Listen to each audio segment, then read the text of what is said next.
E aí, pessoal, da mesma série de vídeos de a América não é os Estados Unidos e nem os Estados Unidos é a América, agora a gente vai falar o seguinte, a Europa não é um continente, mas é.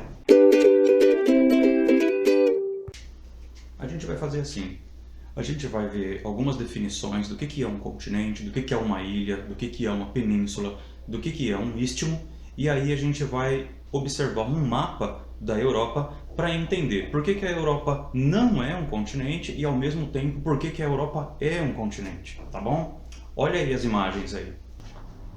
Eu vou explicar para vocês agora a definição, melhor, a diferença entre continente, ilha, península e istmo, tá bom? Vamos lá. Eu vou usar esse esqueminha que eu montei aqui com massinha para explicar para vocês a diferença de um para o outro. E é muito simples, tá, pessoal?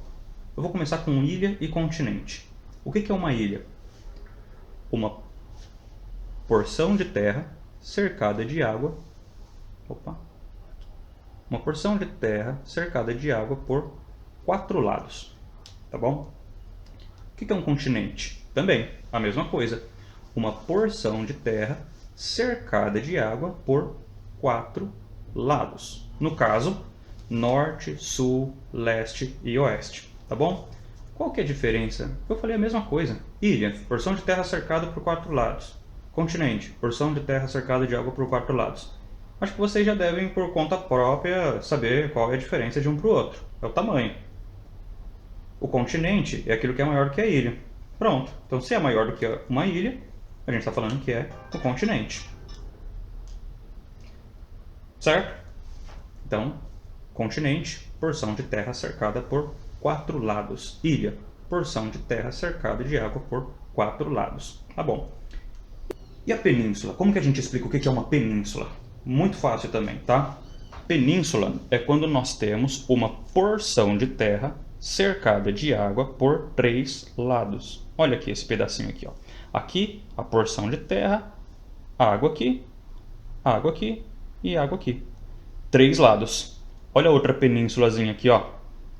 1, 2, 3.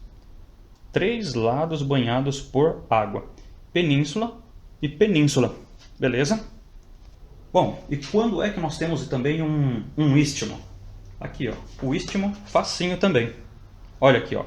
Istmo é uma porção de terra banhada de água em 2 lados. Olha aqui, ó, um lado, outro lado. Aqui terra, aqui terra. Então aqui nós temos um istmo. Tudo bem? Istmo banhado por água em 2 lados. Península banhado por água em 3 lados. E o continente em 4 lados. Todo ao redor é água. A ilha, a mesma coisa, só que em um tamanho menor. Ok, a gente vai fazer assim, pessoal, então. Vamos mostrar para vocês aquilo que eu estava falando sobre o continente europeu não ser do ponto de vista um continente, mas do ponto de vista cultural, tá bom? Vou mostrar aqui para vocês a questão física, tá? Mostrei ali para vocês a definição, né, de continente, mostrei a definição de península, mostrei a definição de istmo, de ilha. Agora eu vou mostrar para vocês aqui o continente europeu. Opa, pera, deixa eu aproveitar e fazer isso aqui, né? Aqui está o Brasil, o Oceano Atlântico, o continente africano, né? E aí aqui ao norte, né, na parte norte da África, o deserto do Saara, o mar Mediterrâneo aí ao norte, e aqui, ó, o continente europeu, tá bom? Vamos lá. Olha aqui, ó. Vamos contar os lados aí, ó. Conta aí, ó. Depois de ter visto a definição, ó. Aqui é a Europa, tá bom? Isso aqui é a Europa. Um lado banhado por água, 2 lados banhados por água, 3 lados banhados por água. Aqui, do outro lado, o que nós temos agora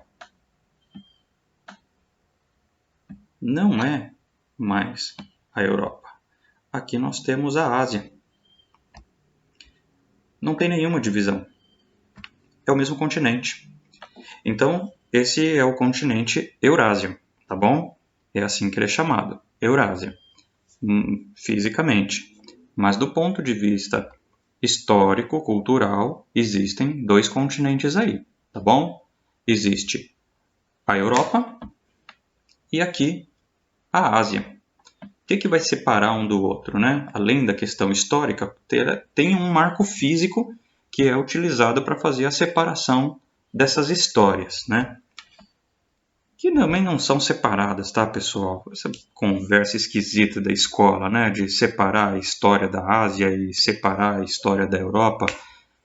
É uma coisa que didaticamente, na verdade, não contribui em nada, tá bom? Na verdade, mostram povos separados, quando na verdade são povos que contribuíram entre si para o desenvolvimento de um e do outro, né? A matemática pelos árabes, né? A medicina pelos povos árabes só chegou até a Europa por conta do Oriente, né? E todos se beneficiam desse conhecimento. Então, é uma separação que, enfim. Mas vamos lá. Essas duas histórias, né, porque são histórias que estão separando esses continentes em nenhum aspecto físico, mas essas duas histórias estão separadas por um limite físico, pelo menos aqui na cartografia, nos mapas, para estabelecer tá, onde que é a Europa e a partir de onde que é a Ásia. E o limite utilizado aqui na Europa são os Montes Urais, que fica aqui nesse território russo, tá bom? Tá nessa regiãozinha aqui, ó. O aplicativo que a gente está usando, pessoal, é o Google Earth, tá bom? Tá o nomezinho dele aqui embaixo, dá para baixar no computador, não é muito pesado não, tá? Mas com a internet ele funciona melhor, sem a internet ele não tem muitos recursos, tá? Quando tem internet aparece nome dos lugares, imagens, pontos turísticos, você pode postar fotos ali, mostrar a latitude dos lugares aqui embaixo, qual que é a altura dos lugares, tá? Bom, essa região aqui, ó, Montes Urais, tá bom? Ela vai ser o divisor entre a Europa e a Ásia. Mas vejam, não é água. Essa divisão é uma cadeia montanhosa ali de montes, né, que está fazendo essa separação. Mas pela definição física, um continente é banhado de água por 4 lados. Então, se a Europa, do ponto de vista, ela não é um continente, o que é que ela é? Expliquei a definiçãozinha para vocês nesse vídeo, tá bom? Dá uma voltadinha para vocês olharem lá. O que é a Europa? Tá bom? Eu vou deixar essa pergunta para vocês. Eu não vou responder aqui não, tá? Mas ela só é banhada por 1, 2, aqui ó, bem estreitinho, tem um canalzinho, tá bom? Que é o Estreito de Gibraltar, tá bom? Aqui ó. Tem aqui ó, uma passagem aqui, tá bom? Ó. Tem uma passagem aqui de água, tá bom? Então tá banhado por 3 lados, tá bom? Se está banhado por 3 lados é o quê? Então, diga aí você. Dá uma voltadinha no vídeo e vê lá a definição. Então, voltando, né? Do ponto de vista histórico, nós temos aí um continente. Vou explicando para vocês mais para frente o que é utilizado historicamente para falar que a Europa é um continente. Mas do ponto de vista físico, não é um continente, tá? Ele é banhado por apenas 3 lados. Bom, vou explicar para vocês agora alguns dos aspectos que fazem com que a Europa seja considerada um continente do ponto de vista histórico. Então, perceberam ali, por aquelas imagens, que a Europa, do ponto de vista geológico, então, do ponto de vista físico, a Europa não é um continente. A Europa ela é uma península. Lógico, ela tem ali um limite físico na região dos Montes Urais, como eu mostrei para vocês ali naquele vídeo mostrando o mapa. Tá? Mas não é necessariamente aquele limite físico que determina que a Europa seja um continente, pois fisicamente não é essa a definição. Território banhado por 3 lados com água e uma montanha. Não, não é. A definição de continente é 4 lados de água. Mas a Europa ela se apresenta como uma exceção por ser uma região que ela é nomeada como continente a partir de aspectos que são históricos e sociais. É a história da região, a história das relações entre aqueles povos que vivem ali, e aí um professor de história vai conseguir falar com mais facilidade quais relações são essas, que fazem com que aquela região seja chamada de um continente. Do ponto de vista físico não é, porém do ponto de vista histórico, social, aquela região ela é considerada um continente. Normalmente o que se vê relacionar a história do continente europeu com a influência de povos gregos da civilização romana, influenciando no desenvolvimento, então, de uma sociedade europeia. No entanto, a região ela teve influência de outros povos, né, de outras sociedades, além apenas da romana e da sociedade grega. Se a gente olhar para a região do Mediterrâneo, nesse continente europeu, existe uma presença muito forte, uma influência muito grande na cultura dos povos árabes que estiveram presentes ali, por conta da dominação do norte da África e por conta das relações que o norte da África mantinha com o sul da região da Europa. Também, na parte oeste do continente, essa presença ainda é marcante. Olha lá, por exemplo, não os árabes, né? Mas ali tem a Turquia, né? Você tem um povo ali também de uma outra cultura que não é necessariamente romana e a grega, como normalmente se fala, que são os povos que mais influenciaram a Europa. Ao norte da Europa também, que não são povos gregos e romanos, também existiam os povos que foram chamados de povos bárbaros, ou que algumas pessoas chamam de vikings, né? Os camponeses. E eram vários esses povos do norte, eram vários os povos nórdicos que eram chamados de vikings, ou que eram chamados de bárbaros. E eles também tiveram uma grande influência nessa sociedade que hoje é chamada de sociedade europeia.